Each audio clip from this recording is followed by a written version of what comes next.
Hola, muy buenos días, comunidad universitaria.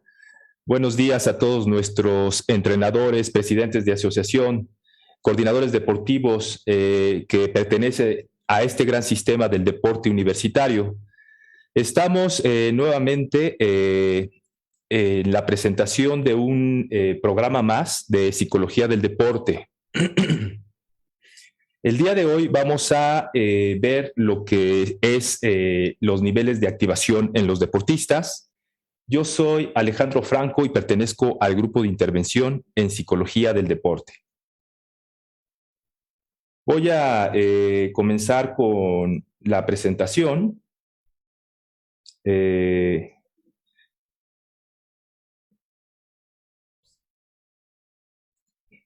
y bueno, ¿a qué hacemos referencia con los niveles de activación en los deportistas? Para empezar, me gustaría comentar que cuando se hace referencia a los niveles de activación, estamos refiriéndonos a procesos fisiológicos en donde están implicados el sistema nervioso central. Estamos haciendo referencia también a procesos cognitivos en donde los pensamientos de nuestros deportistas están implicados. Estamos haciendo también referencia a la parte conductual, es decir, cuál es la ejecución y las acciones que llevan a cabo nuestros deportistas.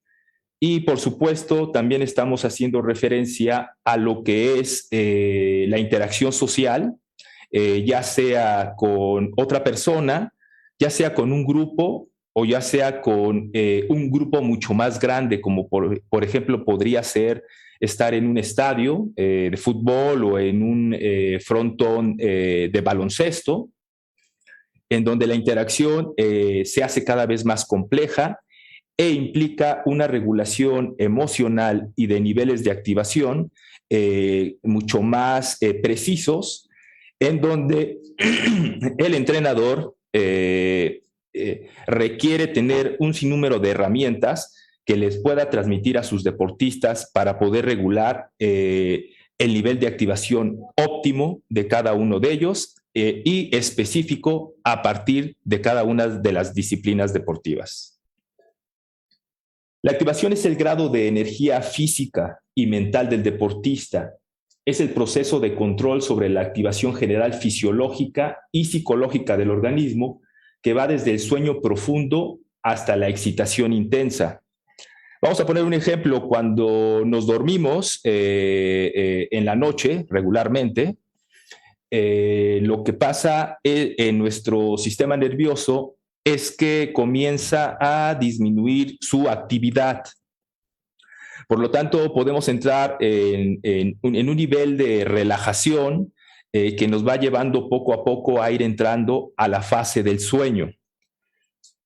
Pero por el contrario, cuando nos despertamos, entramos a una zona de mayor excitación, en donde nuestro sistema nervioso empieza a responder ante los estímulos externos e internos también, porque van implicados nuestros pensamientos, qué soñamos, si dormimos bien, si despertamos de una forma agradable, si despertamos somnolientos, etc., etc. Todo esto implica el proceso fisiológico, cognitivo, conductual y de interacción social. La activación es el grado de intensidad de alerta que se pone al momento de la competencia. No es lo mismo, por ejemplo, entrar a un partido con un nivel de relajación o de confianza absoluta que entrar a cualquier tipo de ejecución deportiva ya con un cierto grado de excitación, con un cierto grado de visualización del escenario y de la actividad en la cual el deportista se va a someter, sea el entrenamiento o sea una competencia. En esta activación, en este grado de intensidad y en esa alerta que se pone en el momento de la competencia, efectivamente lo que va muy implícito es el factor estrés. El estrés es el desequilibrio que hay entre las capacidades que tiene el deportista y las demandas de la situación. Es decir, podemos encontrar que ciertos deportistas tienen una excelente técnica, una excelente táctica, las estrategias al interior de su deporte las tiene dominadas, eh, pero puede resultar que todas esas capacidades puedan ser influenciadas directamente por la situación y por la demanda que le está aconteciendo al deportista. Si es un contrincante de mayor rendimiento deportivo, si implica, por ejemplo, un escenario que desconoce en absoluto, por ejemplo, la presión social, la presión del público, la forma de comunicación que lleva, por ejemplo, con su propio entrenador, si el entrenador tiene una personalidad autoritaria, si tiene una personalidad democrática, si el entrenador tiene un mecanismo de comunicación asertiva preciso o no lo tiene. Todo esto influye en esa dialéctica entre lo que serían las capacidades del deportista y las demandas de la situación. Cuando esa situación es demasiado demandante, el deportista tendrá unos picos de estrés mayor. Pero hay que tener la consideración siempre de que el estrés no es un factor perjudicial en sí mismo, sino hay que verlo como un proceso, como un continuo que va de un estrés positivo que nos prepara para la acción y un estrés negativo que nos puede llegar a paralizar. Esto relacionado con el estrés está sumamente estudiado desde comienzos del siglo XX y todo lo que va de este proceso histórico en el estudios conductuales y estudios del estrés fundamentalmente, en donde se tiene muy bien localizadas las zonas cerebrales que se activan una vez que el sujeto, o puede ser un animal, por ejemplo, percibe un estímulo que le resulta sumamente peligroso. Entonces, lo que hace esta inyección de estrés en el organismo es activarlo de tal forma, en el caso del animal, por ejemplo, en un acto de sobrevivencia, que pueda ejecutar una acción de ataque o de huida. Este cerebro animal es en su estructura primitiva la misma estructura que tiene el cerebro humano. Son las bases de lo que se conoce como el sistema límbico y implica que en esa estructura cerebral están implicadas la mayoría de las emociones, pero sobre todo estas reacciones que son de ataque, de sobrevivencia o de confort. Entonces, a lo que se refiere al estrés, es muy importante entender que para los deportistas es sumamente factible que aprendan a tener el control de él. Es decir, no es propicio, pero además resulta imposible, dadas las características de lo que es el deporte, que un deportista se anule por completo el estrés. Al contrario, lo que tiene que hacer el deportista a partir de entrenamiento mental es saber cómo regularlo, saber cómo bajar de su índice alto de estrés a un índice medio, a un índice bajo, dependiendo de las actividades que está realizando en cada situación y en cada momento.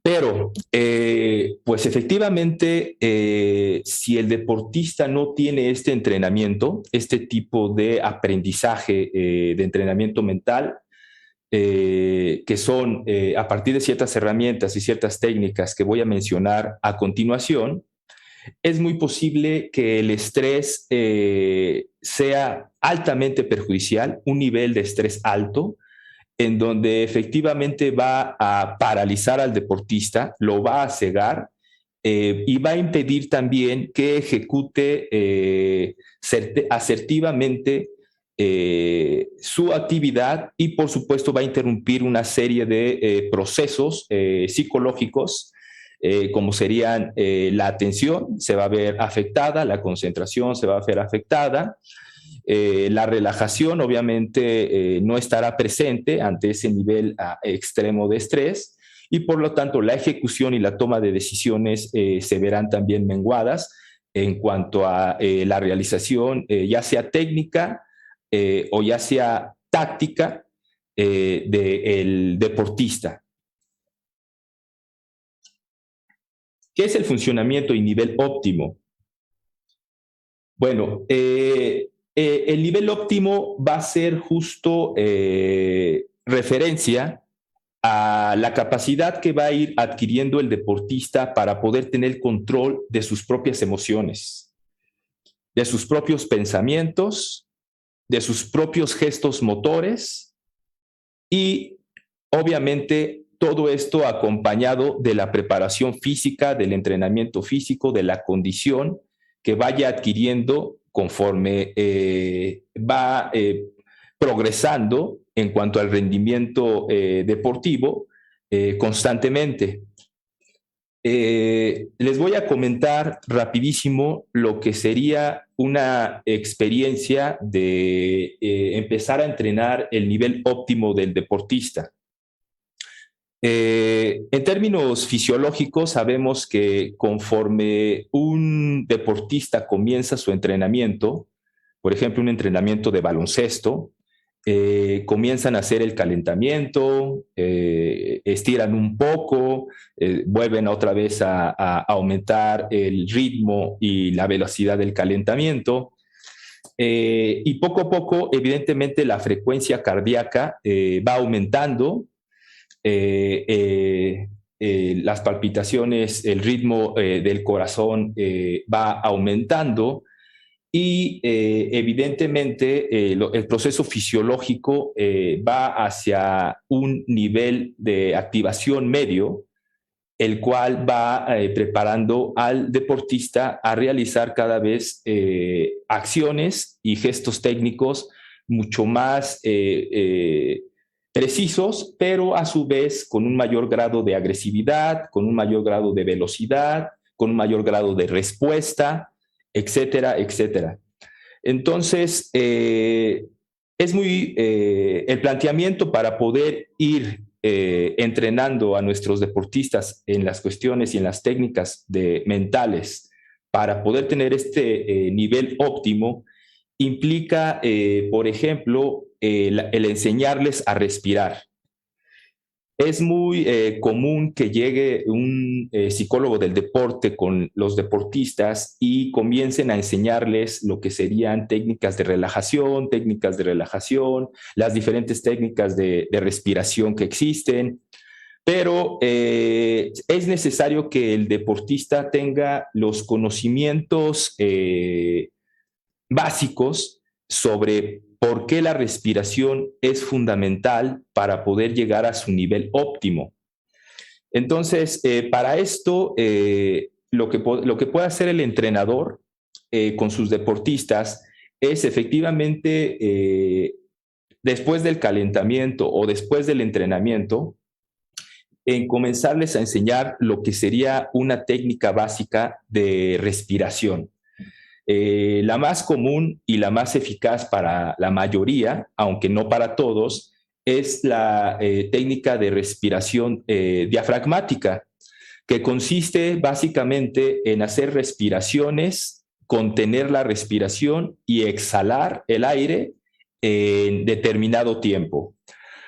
Por ejemplo, sería contar a un ritmo suave, por ejemplo, 1, 2, 3, respiro, 1, 2, mantengo, 1, 2, 3, exhalo.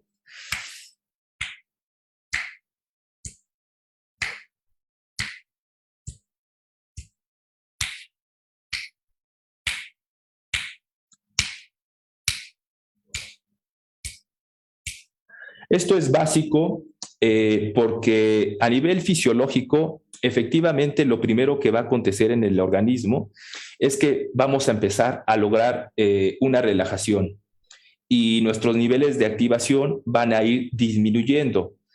Esto, el deportista, al irlo entrenando, va a poder identificar fácilmente en qué momento del entrenamiento, pero sobre todo, en qué momento de la competencia le es necesario activarse, ser agresivo, ser veloz, golpear, ejecutar, ser preciso, o en qué momento del partido es necesario hacer una respiración y empezar a condicionar toda su estructura psicológica para que pueda por sí mismo manejar este nivel óptimo que lo lleve a mejores tomas de decisiones. Eh, Otro de los ejemplos que podría ponerles referente a las técnicas que podrían utilizar los entrenadores para con sus deportistas es hacer lo contrario a lo que los modelos cognitivo-conductuales establecen, que es hacer una especie como de análisis del problema. Entonces, por ejemplo, es muy común que para que el deportista entienda cómo puede controlar sus pensamientos que le causan estrés y que le causan ansiedad y que por lo tanto lo paralizan, lo desconcentran y lo llevan a perderse en el escenario de la competencia, es hacerlo consciente de cómo rechazar y cómo bloquear ese tipo de pensamientos. Entonces, por ejemplo, una de los ejercicios que son muy prácticos es el hecho de realizar con ellos visualizaciones. Tenemos que ir de forma progresiva. Es decir, si tiene pensamientos negativos, hay que ubicar cuáles son estos pensamientos negativos primero. Ubicar cuáles son esos pensamientos, esas ideas que van llevando al deportista a no lograr una concentración y una atención plena. Entonces, se le pide al deportista que pueda llevar a partir de un ejercicio de visualización, cerrando sus ojos, hace una representación de las ideas que le causan conflicto. Muchas veces este ejercicio se llama visualización catastrófica, que es que el deportista tenga recuerdos que le producen estrés, ideas desagradables, de cuando perdió el partido, de cuando estuvo a punto de ganar, de cuando el entrenador fue muy incisivo castigándolo por haber realizado una acción que era totalmente fuera de lugar en el momento idóneo y clave, por supuesto, para obtener un logro. Entonces, una vez que el deportista está en esa zona, lo bloqueamos, le hacemos que abra los ojos, que cuente la experiencia y posteriormente hacemos, es más, hasta podemos irnos un poquito más si queremos darle más elementos empíricos al deportista, como por ejemplo sería que después de la ideación y visualización catastrófica se mida la frecuencia cardíaca. Va a ver que por el simple hecho, puede utilizar cualquier instrumento para un pulsómetro, un oxímetro, para medirse la frecuencia cardíaca en el momento más alto de su ideación y de su representación catastrófica, para que él mismo se dé cuenta cómo esas propias ideas lo llevan a aumentar su ritmo cardíaco, a subir su nivel de activación, a tener demasiado estrés y por lo tanto a no poder concentrarse y a no poder focalizarse en la acción que va a ejecutar y por supuesto sus tomas de decisiones serán muy malas. Entonces, cuando el deportista logra identificar que sus pensamientos le llevan a aumentar su ritmo cardíaco, la respuesta galvánica de la piel, sudoración, sudor, le vamos a dar la herramienta para que pueda aprender a controlar esos pensamientos, porque no solo nos vamos a quedar como psicólogos del deporte o como entrenadores entrenando al deportista diciéndole, tienes que tener un control de tus pensamientos y ya. Es sistémico. Tenemos que pensar que el entrenamiento mental es sistémico. Si no logramos controlar el estrés como proceso fisiológico, difícilmente vamos a poder enseñarle al deportista a tener un control de sus pensamientos y por lo tanto la posibilidad de que ejecute con mayor rendimiento, tanto físico como mental, la actividad que va realizando. Entonces, en este sentido, una vez que se hace la ideación catastrófica, se mide la frecuencia cardíaca, se da cuenta con pruebas empíricas que sus ideas le causan respuesta galvánica, sudoración, estrés. Lo que vamos a hacer es enseñarle una técnica que es relajación progresiva muscular y que se puede acompañar justo de la respiración diafragmática. Respiramos y después que respiramos, le enseñamos a hacer un reconocimiento y una toma de conciencia de su corporalidad. Entonces, por lo tanto, le vamos a enseñar a partir de un ejercicio de contracción muscular de cada uno de sus músculos de su cuerpo, a cómo después de contraerlos, los relaja, se relajan en automático porque los músculos están contraídos, pero además con la respiración y la relajación automática del músculo, su cerebro se va condicionando como un proceso mucho más complejo, va creándose un condicionamiento de que la respiración y la relajación del músculo, sumado al cambio de pensamientos por pensamientos positivos, asertivos, lo van entrenando a cada vez más tener control sobre estas técnicas y cada vez más poder manejarse en niveles óptimos de rendimiento, sea que él mismo produzca un alto nivel de activación, sea que él mismo vaya a la zona media, sea que él mismo vaya a un nivel de relajación. Porque a fin de cuentas, dependiendo del deporte y dependiendo de la actividad que está realizando, será la forma en la que él tendrá que reaccionar. No basta con que empíricamente los deportistas lo hagan, es decir, estamos en un partido de alta velocidad en baloncesto, en donde están subiendo, están bajando, están subiendo, están bajando, tiran, regresan, y de repente falta. Y entonces, en automático, el deportista al que le hicieron la falta va a respirar. Se paró abruptamente el partido. Respira, baja su nivel de activación y ejecuta el tiro. Pero si el deportista es consciente de todo lo que está pasando internamente a nivel fisiológico, cognitivo, conductual y externo, a nivel psicosocial, en la interacción psicosocial, él va a tener mucho más herramientas de control porque es consciente de lo que está haciendo y además lo está entrenando día a día constantemente para ir perfeccionando cómo se perfecciona la técnica en cualquier disciplina deportiva y perfeccionando la técnica del entrenamiento mental. Entonces, es muy importante que los entrenadores y los psicólogos del deporte hagamos énfasis en este tipo de cuestiones relacionadas con lo del entrenamiento mental para que el deportista cada vez tenga todas estas herramientas y sea mucho más preciso en la realización de cada una de ellas.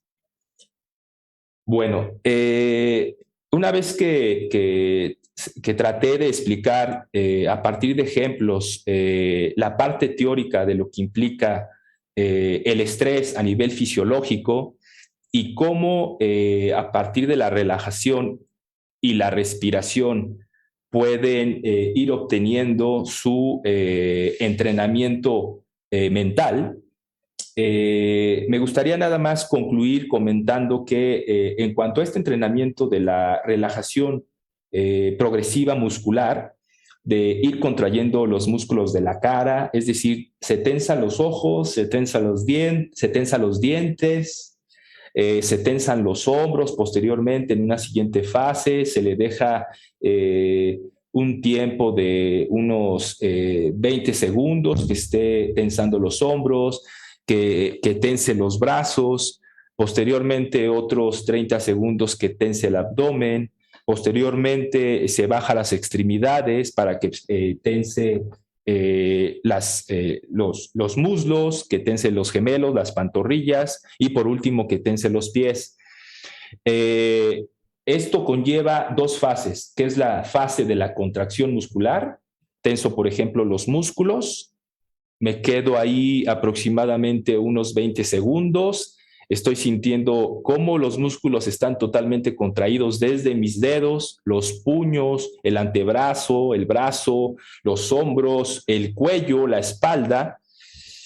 Y una vez que conté 20 segundos, suelto los músculos, suelto la contracción. En automático el proceso fisiológico va a relajar los músculos y si aunado hago una respiración diafragmática, es decir, pecho y estómago al mismo tiempo, en 3 tiempos, la relajación muscular junto con la respiración y en automático me lleva a un estado mucho más óptimo de atención y concentración y por supuesto de relajación. Eso se repite con cada uno de los músculos, desde la cara hasta los dedos de los pies. Puede ser desde 20 segundos, 30 segundos contraigo, 20 segundos, 30 segundos relajo. Al mismo tiempo voy haciendo mi respiración diafragmática y una vez que el deportista tiene el control de esa situación, ya sabe cómo respirar y para qué sirve y qué es lo que pasa al interior de su organismo. Ya sabe cómo tener conciencia de su cuerpo. Cuando llega y, ay, me duele el hombro, me duele la espalda. Pues sí, estuviste con cargas de exámenes, estuviste con cargas de trabajo, haz un ejercicio de concientización de tu cuerpo, contrae tus músculos, relájalos, respira. Ya que el deportista logró este entrenamiento por 1 mes, 2 meses, 3 meses y con previo registro, es decir, no basta con que el deportista lo haga una vez a la semana, porque además son ejercicios que te llevan máximo 5 minutos, tanto el de respiración como el de relajación progresiva muscular.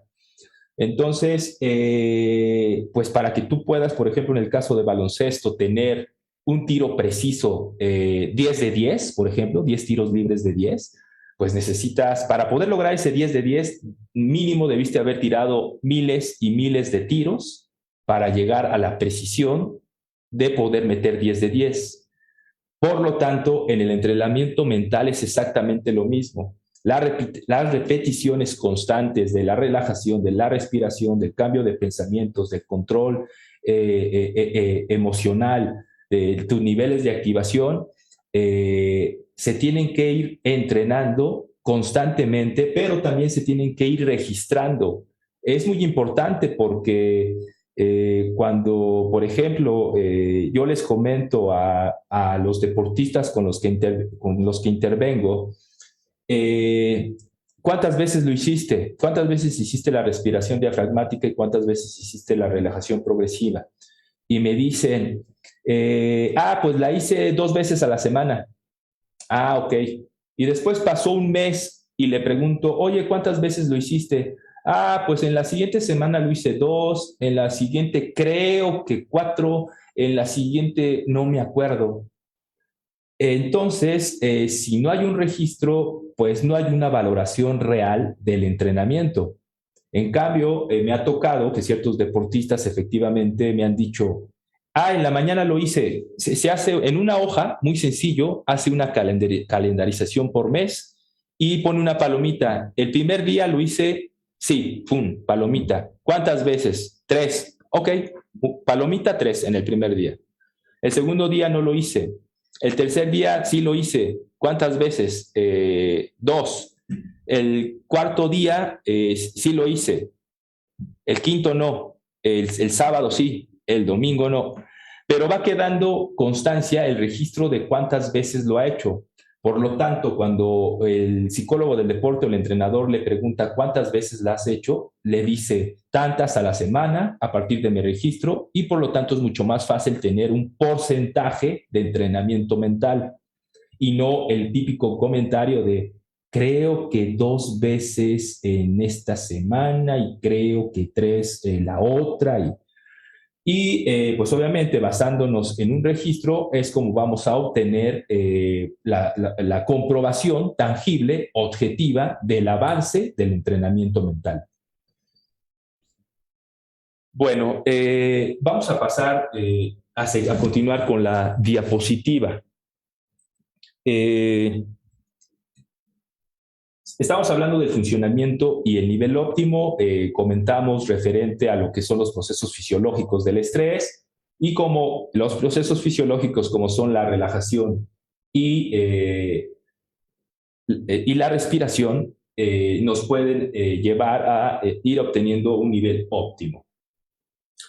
El nivel de activación se entiende como un proceso de 2 ejes. El primer eje es el nivel de la excitación y el segundo es el nivel del rendimiento deportivo, en donde la curva es el nivel óptimo de activación.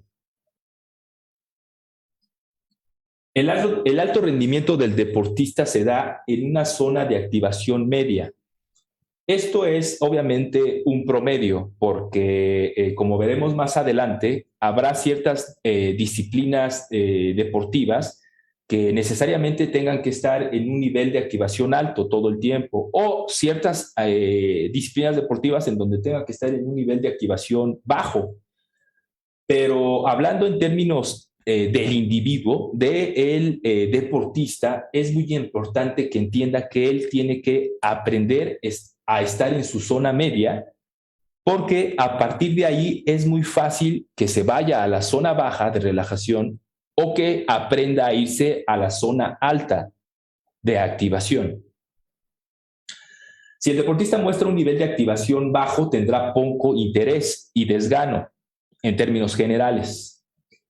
Si su nivel de activación es demasiado alto, sentirá ansiedad y dificultad para concentrarse.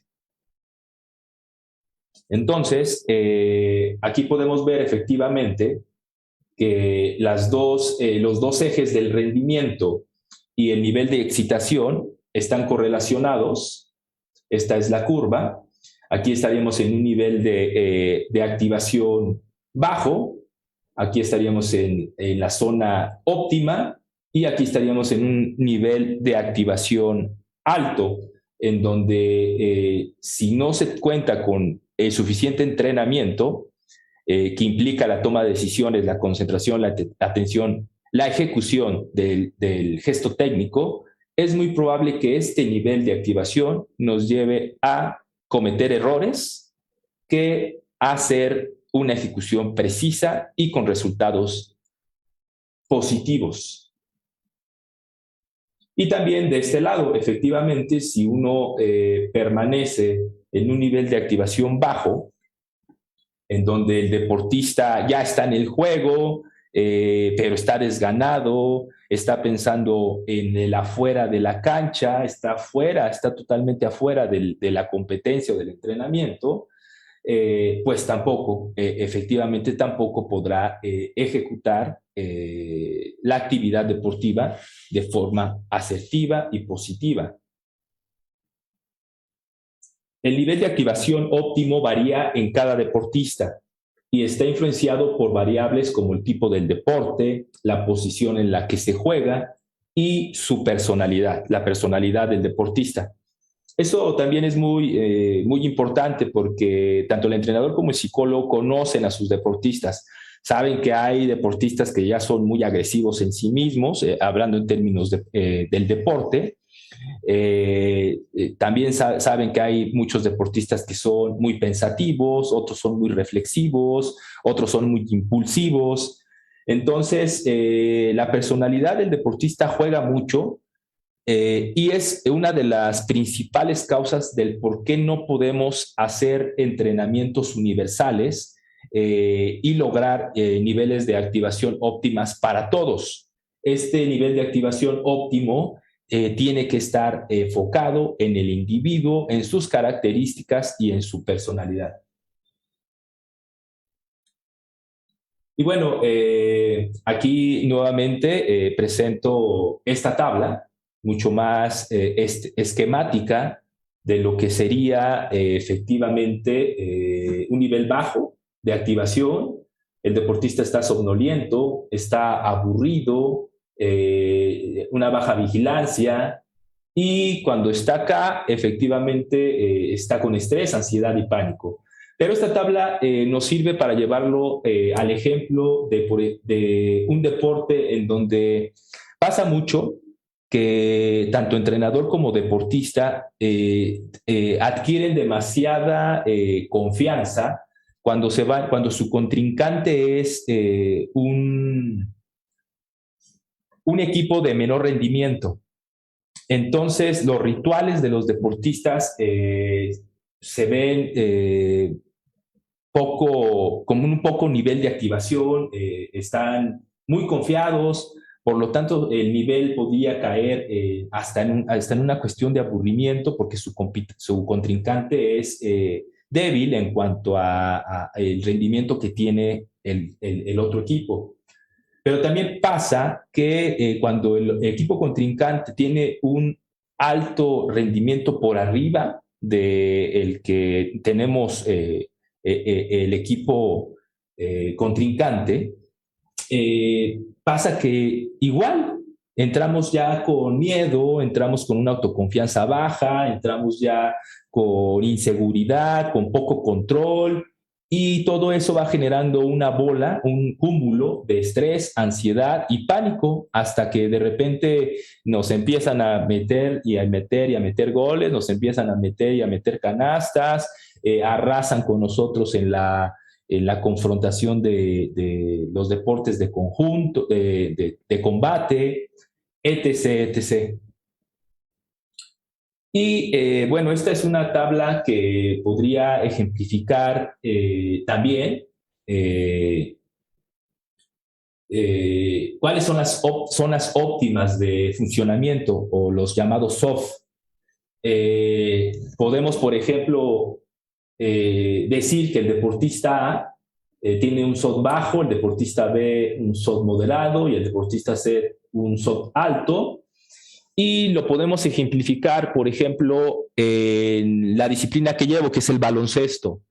El mismo deportista, estamos hablando del mismo deportista, en donde tiene que ser entrenado a estar en una zona de rendimiento bajo para poder ejecutar acciones de precisión, como por ejemplo son el tiro libre, como por ejemplo los pases, cuando se está jugando zona, tanto en la defensa como en la ofensiva. Entonces, el deportista tiene que estar en esa zona porque su actividad es de precisión, en donde la atención y la focalización son fundamentales para poderlo realizar. Pero ese mismo deportista puede estar, por ejemplo, jugando defensa personal, y entonces le resultaría poco factible que pudiera estar en una zona de activación baja o en una zona de activación alta, porque si está en una zona de activación baja y está haciendo defensa personal, pues evidentemente nunca va a poder defender y alcanzar al contrincante. Pero si está en esta zona alta, también es muy probable que por el contacto y los choques que hay en la defensa personal en el baloncesto, cometa faltas, se empiecen a picar por abajo con rodillazos, con codazos, con palabras, y estar en esta zona de alto estrés lo pueda llevar a cometer faltas y hasta perder la cabeza. Siendo agresivo, gritándole una grosería, perder el control si el árbitro pita una falta, meterse con el árbitro, etc., etc. Y, por ejemplo, ese mismo deportista, cuando está jugando en lo que se llama los rompimientos en el baloncesto, Por ejemplo, un poste que acaba de recuperar el balón, lo bajó de la tabla, recupera, busca a las alas o busca su centro, y si sus alas están en una zona de activación baja o en una zona de activación media, pues es muy probable que el rompimiento nunca se haga, que permita que la defensa del equipo contrincante se acomode y que tengan que comenzar una jugada desde cero, llegando a la otra parte de la cancha, en la ofensiva.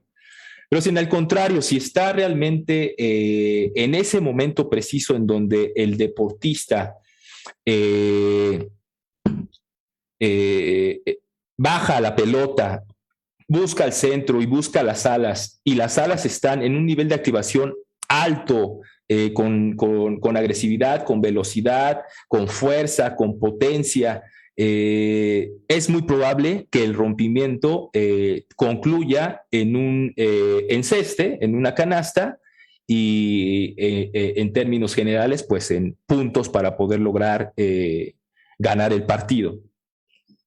Entonces, podemos poner otros ejemplos, pero antes de eso, rapidísimo, quisiera pedirle al equipo de producción si me ayuda a subir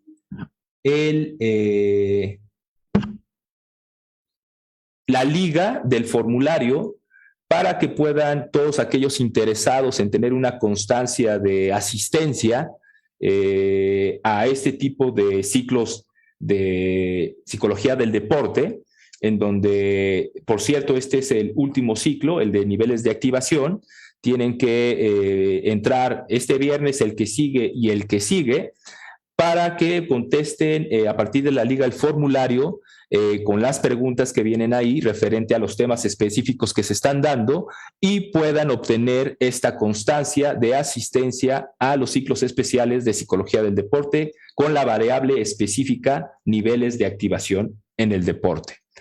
Entonces, muchas gracias a producción por subir la liga, y pues voy a concluir rapidísimo comentando, por ejemplo, lo que sería un deporte que está en esta zona, que es la zona, el nivel, zona baja de nivel de activación. Por ejemplo, podría ser el ajedrecista. El ajedrecista que está concentrado, llevando en su cabeza las diferentes jugadas y estrategias que puede realizar, y que el nivel bajo de activación es la zona ideal para él, para poder mantenerse realmente con alto rendimiento en la ejecución de su disciplina deportiva. Por ejemplo, comúnmente los deportes de combate, karate, judo, necesitan en su ejecución específica estar en esta zona media de activación, porque constantemente están bajando y están subiendo, tanto al nivel óptimo alto, para poder ejecutar con fuerza, con agresividad un golpe, un punto, y bajando para poder estar pendiente a partir de un estilo atencional diferente, poder tener una defensa precisa y no sea atacado o que le ganen un punto a partir del contrincante. Y por último, por ejemplo, los velocistas en el atletismo, o los relevos en la natación. También comúnmente ese tipo de deportistas tiene que estar en una zona de nivel alto, porque, por ejemplo, cuando se da el banderazo de salida en prueba de velocidad, el deportista sale inmediatamente a hacer la ejecución con un nivel de excitación muy alto, para preparar los músculos, para preparar el cuerpo y para prepararse psicológicamente, para poder correr lo más rápido posible y poderle dar el relevo al siguiente, que va a ser exactamente la misma actividad. Entonces, estos deportes comúnmente están en una zona de alto nivel de activación. Y bueno, estamos ya a escasos 4 minutos de terminar este programa en vivo de Psicología del Deporte. Pues voy a concluir comentándoles que existen técnicas que pueden implementar los deportistas buscando aumentar o disminuir los niveles de activación. Por ejemplo, una de estas técnicas son los rituales de identidad grupal o individual. Por ejemplo, muchos equipos como el rugby, el fútbol americano, el mismo fútbol, hacen estos rituales que en las gradas o en los vestidores se abrazan entre ellos, empiezan a decir frases motivacionales, empiezan a gritar, se dan palmadas fuertes, se empiezan a estimular y a excitar para poder entrar con un nivel de activación medio o alto al partido y puedan realizar su mejor ejecución. Pero también lo hacen ciertos deportistas en términos individuales, como por ejemplo el caso de Usain Bolt, que en lugar a diferencia de como lo hacen muchos otros deportistas que prefieren concentrarse y mantener la atención, él empieza a estimularse con el público, con el camarógrafo, empieza a comunicarse con toda la gente, para el momento en donde se centra a comenzar la competencia, tener ya un nivel de activación alto, su nivel óptimo, y salir, como lo hace y acostumbra, disparado en la competencia y realizar su actividad. Bueno, ya vimos también, pusimos un ejemplo de respiración diafragmática. El ejemplo es Davor Zucker, que es un deportista que se ha entrenado a medirse su frecuencia cardíaca para poder controlar a partir de ejercicios de respiración, controlar su ritmo cardíaco.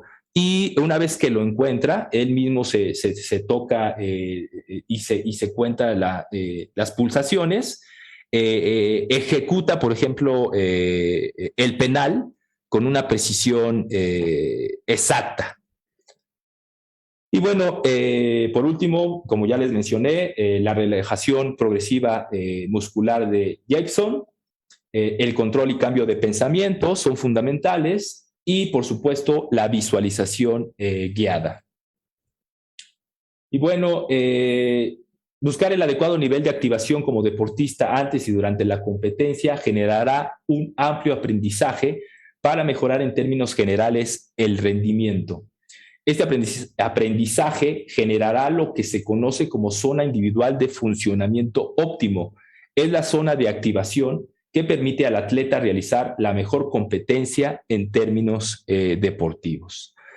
Y bueno, pues yo les agradezco ampliamente que puedan estar con nosotros, que nos sigan acompañando viernes con viernes, no solo lo que resta de esta variable de nivel de activación, sino estamos ya programándonos para el próximo semestre empezar a trabajar lo que serían variables de carácter social, como son identidad, dinámica de grupo, liderazgo, comunicación asertiva, etc., etc. Los esperamos, sigan sintonizándonos, por favor, por el canal de Deporte UNAM. Muchas gracias a la producción, muchas gracias a nuestro director general por brindarnos todo el apoyo para que se puedan realizar estos programas. Muchas gracias, soy Alejandro Franco, nos vemos el próximo viernes. Gracias.